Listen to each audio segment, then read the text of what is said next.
આ એક ચૂંટણી એક પર્વ છે અને જેના અંદર બધાને ભાગ લેવાનો અને ગ્રામજનોને સારો ઉત્સાહ છે અને સારી એવી વોટિંગ થાય છે અને ઉમ્મીદ છે કે લગભગ 80 થી 85% જેવી વોટિંગ થાય.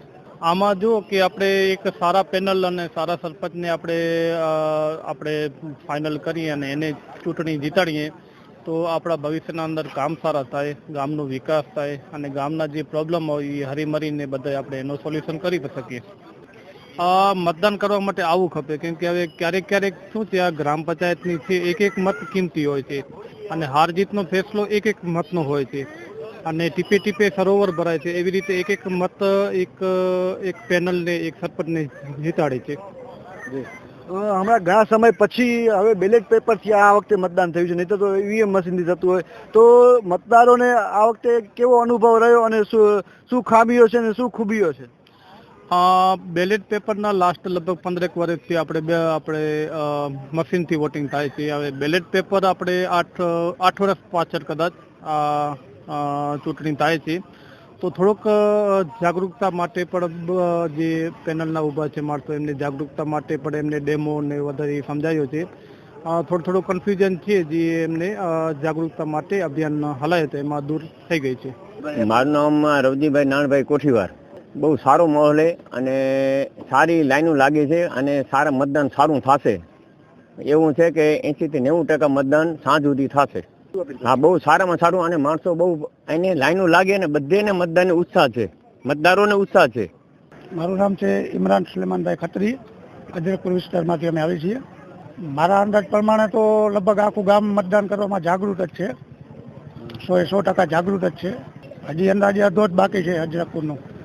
એવી સૂચના તો સારી છે અત્યારે કે એમાં કોઈ અપીલ કરવા જેવી છે નહીં અત્યારે. આજે પધર અને અજરકપુર ગ્રામ પંચાયતનું મતદાન થઈ રહ્યું છે અને લોકોને મતદાનમાં બહુ ઉત્સાહ પણ થઈ રહ્યો છે ગામ લોકોને, કારણ કે આજે એક મેળા જેવો માહોલ થઈ રહ્યો છે એમ. અને દરેક મતદાર અત્યારે પોતાના મતનો અધિકાર કરવા આવી રહ્યા છે. વાત કરીએ તો અત્યારે સવારથી વરસાદી માહોલ છે, અત્યારે બફારાનું વાતાવરણ છે, છતાં લોકો ખૂબ જ મોટી સંખ્યામાં આવી રહ્યા છે. અત્યારે એના ભાવિ ઉમેદવારને, ભાવિ સરપંચને ચૂંટવા માટે લોકો પોતે થનગની રહ્યા છે. ત્યારે મતદારોને વધુ મતદાન કરવા માટે અને કોઈ પણ રહી ન જાય એના માટે શું કહેશો? આજે અમારા બંનેના કાર્યકરો તનતોડ મહેનત કરી રહ્યા છે, વધુમાં વધુ મતદાન થાય, કોઈ મતદાન રહી ન જાય એના માટે અમારા કાર્યકર બંનેના તકેદારી રાખી રહ્યા છે અને ગલીએ ગલીએ ફરી અને મતદારને શોધી અને મતદાન કરાવી રહ્યા છે. કૃષ્ણભાઈ, વાત કરીએ તો ઘણા વર્ષો પછી હવે આ જે બેલેટ પેપરથી મતદાન થઈ રહ્યું છે, ઈવીએમ મશીનના કારણે હવે લોકો બેલેટ પેપરનું ભૂલી ગયા છે. તો એના માટે વહીવટીતંત્ર દ્વારા શું તકેદારીના પગલાં રાખવામાં આવ્યા છે અને મતદારો વધુમાં વધુ મતદાન કરે અને મતદાન આપણે જે મત છે એ વેસ્ટ ન જાય? કારણ કે ઘણી વખત સ્ટેમ્પ લગાડવામાં કે કંઈ સિક્કામાં ભૂલ થઈ હોય તો એનામાં મત વેસ્ટ જતા હોય છે. તો એ વિશે શું અહીંયા જાગૃતતા લાવવામાં આવી છે? અમે જાગૃતતામાં એવું કર્યું છે કે અમારા કાર્યકર્તાઓ દ્વારા ગામમાં કઈ રીતે મતદાન કરવું, કઈ રીતે સ્લીપ વાળવી, એના માટેના વિડીયા બનાવી ઘરે ઘરે જઈ અને સમજાવી કે ભાઈ આપણે આ રીતે મતદાન કરવું. તે પહેલાં આપણે બેલેટ પેપરમાં કરતા હતા, આપણે આનામાં કરતા હતા, ઈવીએમમાં. હવે બેલેટ પેપરમાં છે તો આ રીતના થપ્પો મારવાનો, પછી આ રીતના વાળવાનું, એ બધું અમે સમજાવેલું છે. અને ઘરોઘર જઈ અને અમે કઈ રીતે મતદાન કર્યું એ સમજાવ્યું છે. જે જૂના માણસો છે એને તો આ રીતનું મતદાન કર્યું જ છે, પણ જે યુવા મતદારો છે કે જેની ઉંમર 30 વર્ષથી નીચેની છે એ લોકો આ પ્રથમ વખત આ રીતે મતદાન કરી રહ્યા છે. તો એના માટે અમે જાગૃતિના પૂરા પ્રયાસો અમારી ટીમ દ્વારા કરવામાં આવ્યા છે અને સમગ્ર ગ્રામજનોને, સર્વે કાર્યકર્તાઓએ આના માટે મહેનત કરી છે. કૃષ્ણભાઈ, વાત કરી સવારથી આયરપટ્ટીના ગામડાઓમાં ખૂબ જ મતદાન થઈ રહ્યું છે, ત્યારે પદ્ધરની શું પરિસ્થિતિ છે? પદ્ધર અજરકપુરના લોકોમાં કેટલો ઉત્સાહ છે અને કેટલું મતદાન કરી અંદાજિત થશે એવું શું કહેશો? ઉત્સાહની વાત કરીએ તો તમે અત્યારે જોઈ જ રહ્યા છો કે આટલું આવું વાતાવરણ હોવા છતાં, ગરમી હોવા છતાં સ્વયંભૂ પબ્લિક આજે મતદાન કરવા માટે આવી રહી છે. સ્વયંભૂ આ જુવાળ છે અને એમ કહેવાય કે સતત 3 વર્ષ પછી આ ચૂંટણી આવી છે, ત્યારે ગામ લોકો પણ એવું ઈચ્છી રહ્યા છે કે મારા ગામનો સરપંચ આવે. એના માટેનું જે થનગણથી રાહ જોઈ રહ્યા છે. ચૂંટણી આવી છે ત્યારે ઉત્સવનો માહોલ આખો જણાઈ રહ્યો છે ગામમાં. ભાણાભાઈ માધવભાઈ ડાંગર, પદ્ધરના રહેવાસી. ઉત્સાહ બહુ છે ગામમાં મતદાન કરવાની અને બે અમારા સરપંચ ઊભા છે એક રાજેશભાઈ અને મેપાભાઈ. ગામને બહુ ઉત્સાહ છે, એટલે આજ પાખી જ પાડીએ અને શાંતિપૂર્વક મતદાન થશે અમારા ગામમાં. કોઈ દખલગીરી કે કાંઈ નહીં થાય. ગામના વિકાસ તો ચાલુ છે. આવતી જે પંચાયત જે કામ કરી ગઈ છે, બહુ સારા કામ કર્યા. બહુ અપીલ કરેલી છે કે ભાઈ કોઈ મતદાન દારૂ રહેવું ન જોઈએ. વધારે મતદાન થાય, શાંતિપૂર્વક થાય. હા, સાચો ઉમેદવાર ચૂંટાય અને પાછા એ કામ કરશે એ અમે વિશ્વાસ આપીએ.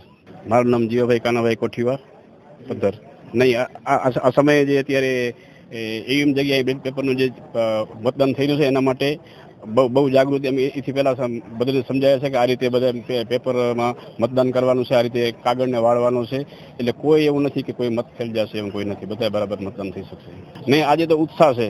એક ચૂંટણી ઉત્સવ જ છે. અમારા ગામની અંદર ચૂંટણીનો ઉત્સવ કોઈ એવું નથી કોઈ આમ કે બધાએ પ્રેમથી મતદાન કરવા. સવારના 7 વાગ્યાથી પહેલાં અહીંયા લાઈનમાં લાગી ગયા હતા. એટલો ઉત્સાહ છે મતદાનનો.